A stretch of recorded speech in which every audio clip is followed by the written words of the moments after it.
जय हिंद एवरीवन। तो आज हम लोग पढ़ने वाले हैं Hindi grammar subjective plus subjective type. तो एक ही वीडियो में एक ही साथ कंप्लीट होगा subjective plus subjective Hindi grammar. तो इस चैनल पर नया है तो चैनल को सब्सक्राइब कर लीजिएगा और बेल आइकन को ऑल कर लीजिएगा, क्योंकि एग्जाम से संबंधित सभी कंटेंट सभी भी ऑब्जेक्टिव जो है सो आपको फ्री में प्रोवाइड कराया जाएगा। और फ्री में पीडीएफ और नोट्स चाहते हैं तो मेरा इंस्टाग्राम, टेलीग्राम और फेसबुक पेज पर कहीं भी आप एग्जामिनेशन मास्टर बाय डी के सर्च करके आप हमसे जुड़ सकते हैं और एग्जाम से संबंधित कोई भी डाउट हो वहां से आप क्लियर कर सकते हैं हम। तो चलिए वीडियो को शुरू करते हैं बिना टाइम गवाते हुए। तो फर्स्ट में दिया गया है कि परिभाषा और भेद। तो चलिए इससे शुरू करते हैं, क्योंकि हिंदी ग्रामर हम लोग पढ़ने वाले हैं जो एग्जाम में काफ़ी हेल्पफुल होता है। यहाँ पे सब्जेक्टिव भी ऑब्जेक्टिव भी यहाँ से कंप्लीट होगा एक ही वीडियो के साथ। तो आप लोग वीडियो को ध्यानपूर्वक देखिएगा और वीडियो अच्छा लगे तो लाइक कीजिएगा और चैनल पर नए हो तो चैनल को जरूर सब्सक्राइब कर लीजिएगा, क्योंकि एग्जाम से संबंधित सभी कंटेंट आपको फ्री में प्रोवाइड कराया जाएगा इस चैनल के माध्यम से। तो इस चैनल को ज़्यादा से ज़्यादा अपने स्टडी ग्रुप में शेयर करना नहीं भूलिएगा अपने दोस्तों को साथ, और इस चैनल पर दोस्तों को जोड़ेगा, क्योंकि आप मेरे तरफ से आपको फुल प्रयास रहेगा एग्जाम से संबंधित सभी कंटेंट फ्री में प्रोवाइड कराया जाएगा। तो आप लोग को सिर्फ कुछ भी नहीं करना है, सिर्फ वीडियो को ज़्यादा से ज़्यादा शेयर करना है, लाइक करना है, कमेंट सेक्शन में बताइएगा वीडियो आप लोग को कैसा लगा, उससे हम मोटिवेट होते हैं। और सब्सक्राइब कर लीजिएगा, क्योंकि आप लोग को सपोर्ट दिखाना है इस चैनल को ग्रो करने में। तो चलिए करते हैं क्लास को शुरू की परिभाषा और भेद।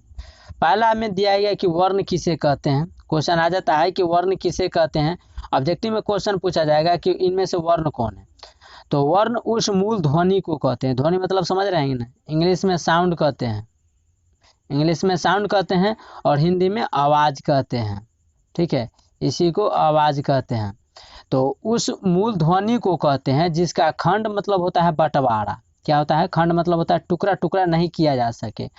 पहले समझिए परिभाषा, परिभाषा समझ में नहीं आएगा उसके बाद हम समझा देंगे। वर्ण उस मूल ध्वनि को कहते हैं जिसका खंड ना हो उसे वर्ण कहते हैं। जैसे में आ गया अ उ क ग। ठीक है, तो ऐसे समझिए परिभाषा, जिस मूल ध्वनि को, मूल साउंड को, मूल आवाज को खंड यानी टुकड़ा उसको बांटा नहीं जा सके उसे क्या कहते हैं? तो वर्ण कहते हैं। ठीक है, जैसे में हो गया अ उ क ग, इसको बांट नहीं सकते, उसको तोड़ नहीं सकते हैं। ठीक है, उसके बाद है वर्णों के भेद। वर्णों के दो भेद होते हैं। कितने भेद होते हैं? तो वर्णों के दो भेद होते हैं।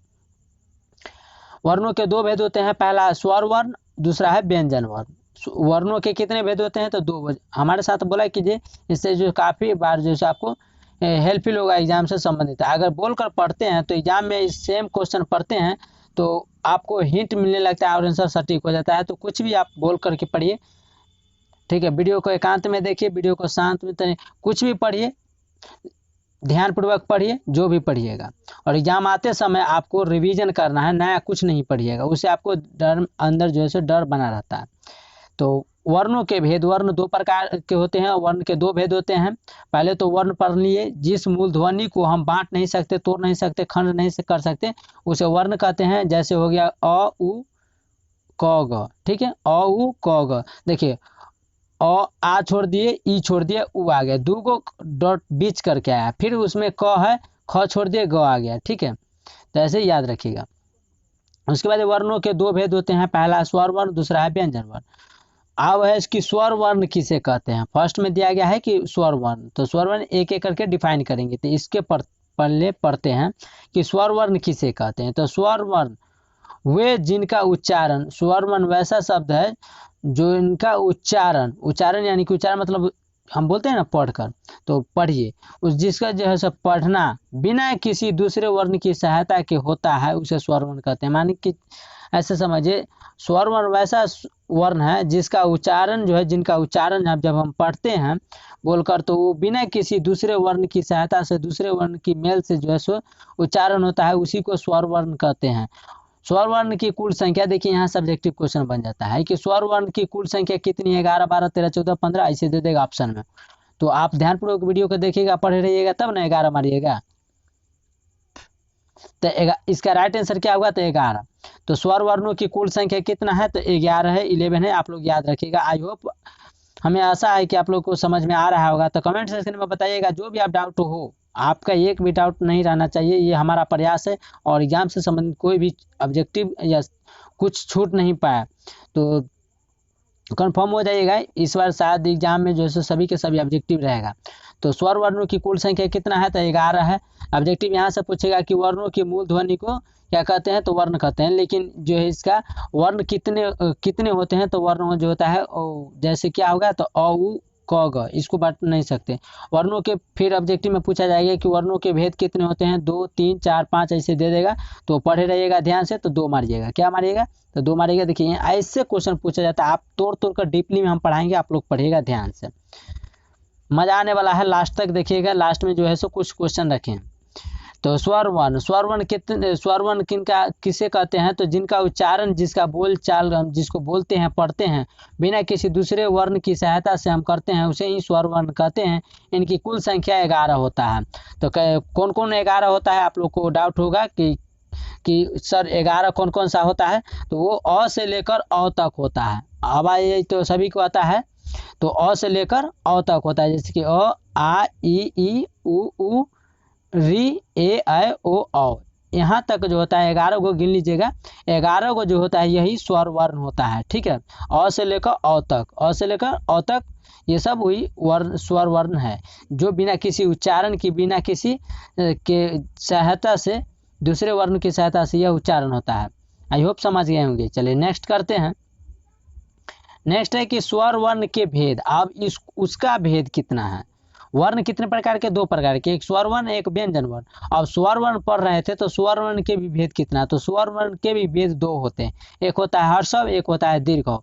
देखिए हर्षव इसको भी कहते हैं, अगर अब आप पढ़ते हैं तो, और इसको भी कहते हैं। तो एक होता है हर्षव और एक होता है दीर्घव। तो चलिए इसके बारे में पढ़ते हैं कि हर्षव स्वरों के उच्चारण में क्या है। हर्षव स्वरों के उच्चारण में कम समय लगता है। जो हर्षव स्वर होगा उसको उच्चारण में कम समय लगता होगा। ये वर्ण है, जैसे कि अ, जिसको अ देखिए जल्दी बोला जाता है अ, फिर ई तुरंत बोला जाता है, फिर उ री जल्दी बोला जाता है। उसी में देखिए तो आ, इसमें टाइम लगता है, प इसमें टाइम लग जाता है। लेकिन यही सब जो हो गया सो जिसका, देखिए ऐसे समझिए, जिस शब्द के, जिस वर्ण के उच्चारण में कम समय लगे, कि कम समय लगे, जैसे कि अ जल्दी बोल दिया, कोई भी लड़का बोल देगा अ, तो इसको उच्चारण में कम समय लगा, यही हो गया हर्षव। उसके बाद है दीर्घ। दीर्घ स्वर्ण के उच्चारण में अधिक समय लगता है, जैसे कि हो गया आ ई, कुछ देर तक एकदम लंबा खींचना पड़ता है सांस को।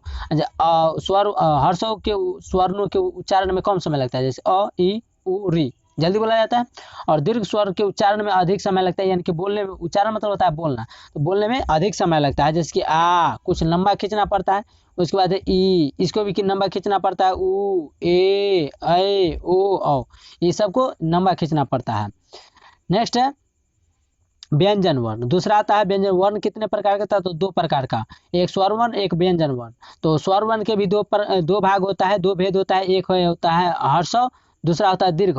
तो हर्षव को उच्चारण में कम से, बोलने में कम समय लगता है, जैसे कि अ ई उ री हो गया। और दीर्घ स्वर के उच्चारण में अधिक समय लगता है, जैसे कि आ ई उ ए ऐ ओ औ हो गया।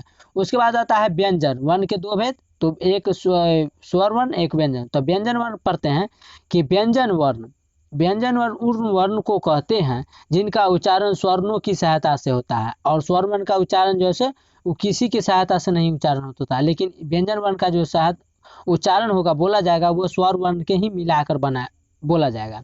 इनकी संख्या कुल कितना होता है, इनकी संख्या कुल कितना होता है, तो इनकी संख्या कुल जो होता है 33 होता है। कितना होता है, तो इनकी संख्या कुल 33 होगा। आप लोग याद रखिएगा, पीडीएफ भी आप लोग को मिल जाएगा। इनकी संख्या जो होगा कुल 33 होगा, ठीक है 33। और उसका स्वर वर्ण का कितना होगा, तो 11 होगा। तो यह कहाँ से कहाँ तक होगा, जैसे में, तो इसको क से शुरू कीजिएगा और ह तक होगा, क ख ग घ ङ ये सब पढ़ लीजिएगा। क से लेकर यरलबा के ह तक होगा, ठीक है। यही हो गया व्यंजन वर्ण। आई होप ये समझ गए होंगे। चलिए नेक्स्ट क्वेश्चन करते हैं। नेक्स्ट है उच्चारण और उनके नाम। उच्चारण और उनके नाम पढ़ लेते हैं। अ आ, ये क्या हो गया, क वर्ग हो गया।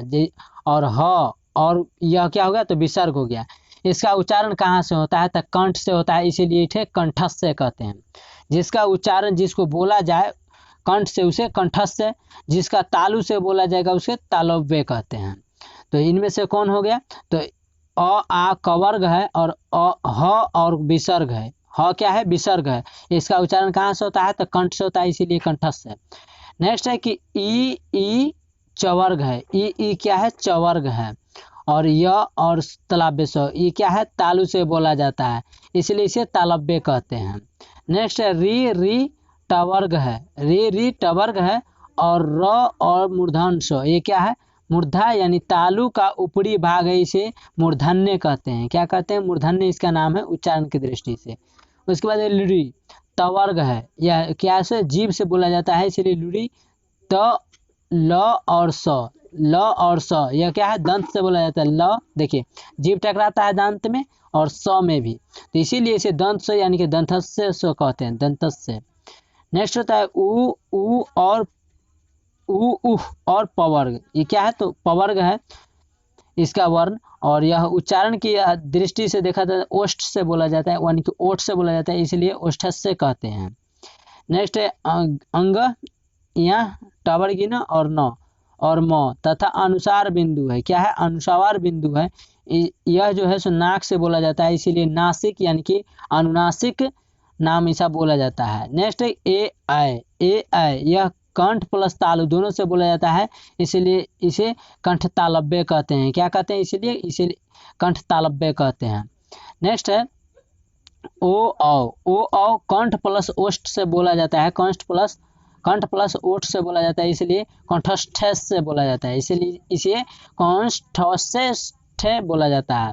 नेक्स्ट है वो के जो है सो यह दंत से और दंत प्लस ओष्ठ से बोला जाता है, इसीलिए इसे दंतोष्ठ कहा जाता है, इसीलिए इसे दंतोष्ठ कहा जाता है। तो आई होप ये समझ गया होगा। तो वीडियो को एक बार 2 बार जरूर देखिएगा, इससे आपको रिवीजन हो जाएगा। तो आज के लिए इतना ही, मिलेंगे नेक्स्ट वीडियो में। नेक्स्ट वीडियो में जो है सो अगर इस चैनल पर नया है तो चैनल को सब्सक्राइब कर लीजिएगा, बेल आइकन को ऑल कर लीजिएगा, क्योंकि एग्जाम से संबंधित सभी कंटेंट आपको फ्री में प्रोवाइड हो जाए सही समय पर। तो ज़्यादा से ज़्यादा इस चैनल के माध्यम से दोस्तों को जोड़िएगा, क्योंकि आप लोग को सपोर्ट दिखाना है, बस फ्री में आपको सभी चीज़ प्रोवाइड होगा। सिर्फ आपको करना है ज़्यादा से ज़्यादा इस वीडियो को शेयर करना है, लाइक करना है, कमेंट सेक्शन में बताना है वीडियो कैसा लगा। मिलते हैं नेक्स्ट वीडियो में। आज के लिए इतना है। Thank you. जय हिंद, जय भारत।